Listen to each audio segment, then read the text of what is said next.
Ijtimoiy tarmoqlarda oilaviy ajrimdan keyin erkak ayolni uy-joy bilan ta'minlashi qonunan shart ekani haqida turli talqinlar paydo bo'ldi. Normalarni ham o'ylayapmizki, umuman olganda xotin-qizlar hamma tomonlama agar uy-joy boshqa odamning nomida bo'lgan taqdirda ham uni uy-joy bilan ta'minlash masalasi, aliment to'lovlarini 100% to'lash masalasi. Ular bo'yicha javobgarlikni kuchaytirish nuqtai nazaridan hozir qayta ko'rib chiqilyapti. Ayrimlar yangi qonunga ko'ra erkak hatto nomida uy-joy bo'lmasa ham ajrimdan keyin ayolga kvartira olib berishi yoki ijara haqini to'lashi shart degan fikrni ilgari surmoqda. Xo'sh, amalda qonun nima deydi? Qonunga qanday o'zgartirish kiritildi?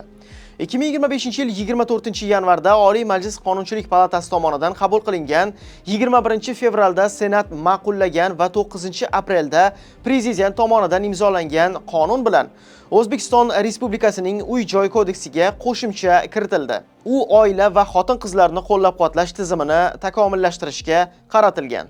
Yangi normaga ko'ra turar joydan foydalanishga oid nizolar sudda ko'rib chiqilayotganda, sud taraflarining kelishuvi asosida quyidagi qarorlarni qabul qilishi mumkin. Turar joy mulkdori tashabbusi bilan uyga majburiy tartibda kiritilayotgan shaxsni mulkdorga tegishli mutanosib shartlarga ega bo'lgan boshqa joyga joylashtirish yoki ijaraga olingan turar joy uchun ijara haqini to'lash majburiyatini mulkdorning zimmasiga yuklash. Bu erkak uchun majburiyatmi?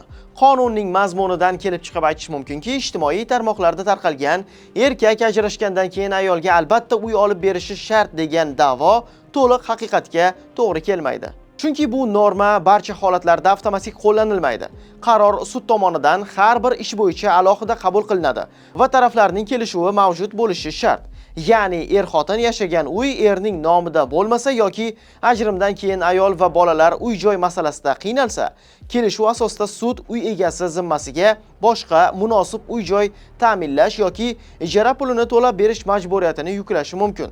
Yangi norma orqali davlat ajrimdan keyin ayol va bolalarning ko'chada qolib ketmasligini, ularda kamida xavfsiz yashash joyi bo'lishini kafolatlashni ko'zlamoqda.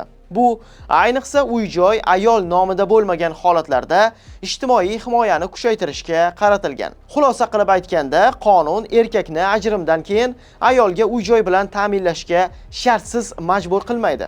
Bu masala sud, holat va taraflarning kelishuvi asosida hal etiladi.